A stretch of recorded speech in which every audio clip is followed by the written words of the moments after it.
بنی اسرائیل کا وہ قصہ جو ہم نے قرآن میں پڑھا ہے کہ جب انہوں نے موسیٰ علیہ السلام سے کہا کہ مجھے اللہ کو دیکھنا ہے تب ہم یقین کریں گے، تو موسیٰ علیہ السلام کچھ لوگوں کو لے کر جس میں سے لگ بھگ میں 78 کہا جاتا ہے، کچھ علماء کہتے ہیں 78 لوگ گئے تھے ساتھ میں موسیٰ علیہ السلام کے، گئے تھے اللہ کو دیکھنے کے لیے پہاڑ پر۔ تو اس میں سے جو موسیٰ علیہ السلام سبھی لوگوں کو لے کر ساتھ میں جا رہے تھے، تو موسیٰ علیہ السلام بہت تیز چل رہے تھے اور سارے لوگ پیچھے سے آ رہے تھے۔ موسیٰ علیہ السلام اتنا تیز چل رہے تھے کہ وہ بہت جلدی آگے بڑھ گئے تھے، اللہ سبحانہ تعالیٰ کے پاس بہت پہلے پہنچ گئے تھے ان لوگوں سے جو پیچھے آ رہے تھے۔ اللہ سبحانہ تعالیٰ نے پوچھا تھا موسیٰ علیہ السلام سے کہ اے موسیٰ، تم ان لوگوں کے ساتھ آ رہے تھے، آپ پھر اتنی جلدی آپ کیسے پہنچ گئے؟ وہ لوگ پیچھے رہ گئے۔ تو موسیٰ علیہ السلام کا جواب آیا تھا کہ یا اللہ سبحانہ تعالیٰ، جب کوئی مالک اپنے غلام کو پکارتا ہے تو ہر غلام کی یہی خواہش ہوتی ہے کہ ہم پہلے پہنچے تاکہ پکارنے والا خوش ہو جائے، بس اسی لیے ہم بہت جلدی آئے تاکہ آپ ہم سے راضی ہو جائے۔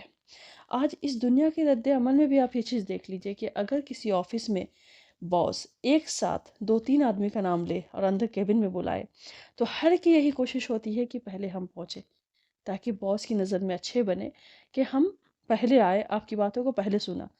اب آپ سوچیں، ہم سوچیں گے کہ آج اللہ سبحانہ تعالیٰ تو ہمیں نہیں بلا رہے، یہ بات سے کہیں ہم میچ نہیں کرتے، نہیں، ایک دن میں 5 بار اللہ سبحانہ تعالیٰ ہمیں بلاتے ہیں، 5 بار ہمارے کانوں میں آواز آتی ہے حی علی الصلاۃ، آؤ نماز کے لیے۔ نماز کس کے لیے ہے؟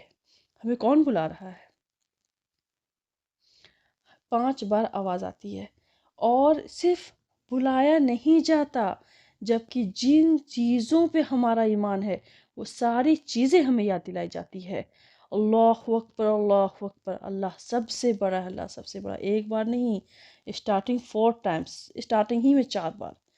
پھر سب سے وہ بڑی بات یاد دلائی جاتی ہے جس پہ ہمارا ایمان ہے، اشہد اللہ الہ الا اللہ، میں گواہی دیتا ہوں کہ اللہ کے سوا کوئی معبود نہیں۔ تو گواہی دینا، یہ بھی نہیں کہہ رہے کہ ہاں کسی کا سن لیا، وہ جب مؤذن صاحب کہتے ہیں کہ میں گواہی دے رہا ہوں کہ اللہ کے سوا کوئی معبود ہے، ہم لوگ اس چیز کو دہراتے کہ اشہد اللہ الہ الا اللہ، میں بھی گواہی دیتی ہوں یا دیتا ہوں کہ اللہ کے سوا کوئی معبود نہیں۔ یہ کیسی گواہی ہے؟ ساری گواہی دینے کے بعد اشہد ان محمد رسول اللہ صلی اللہ علیہ وسلم، ساری گواہی دینے کے بعد جب بولا جاتا ہے آؤ نماز کے لیے، ہم پیچھے رہ جاتے ہیں۔ آج ہمارا رد عمل بالکل نہیں ہے کہ ہم اللہ کی نظر میں جلدی سے جائیں۔ ہم بچوں کا بہانہ بناتے ہیں، چھوٹے بچوں کا بہانہ بناتے ہیں۔ ہم بچوں کو بہانہ بنا کے ان بیچاروں کو فتنہ کیوں بنا رہے ہیں؟ کیا ہم بچوں کی خاطر کھانا پینا چھوڑ دیا، نہانا چھوڑ دیا، گھومنا چھوڑ دیا، مارکیٹنگ چھوڑ دیا، ساری چیزیں چھوڑ دی؟ ہم جانتے ہیں بہت سارے قربانی ماں دیتی ہیں، ہم بھی الحمدللہ ماں ہیں، لیکن کیا جو بہت ضروری چیزیں ہیں کیا ہم نے چھوڑ دی؟ تو جب نہیں چھوڑا تو سب سے زیادہ ضروری، بہت بھی نہیں، سب سے زیادہ ضروری نماز کیسے چھوڑ دیا؟ ان معصوم کو بہانہ بنا کر۔ اولاد کو فتنہ نہ بنائے پلیز۔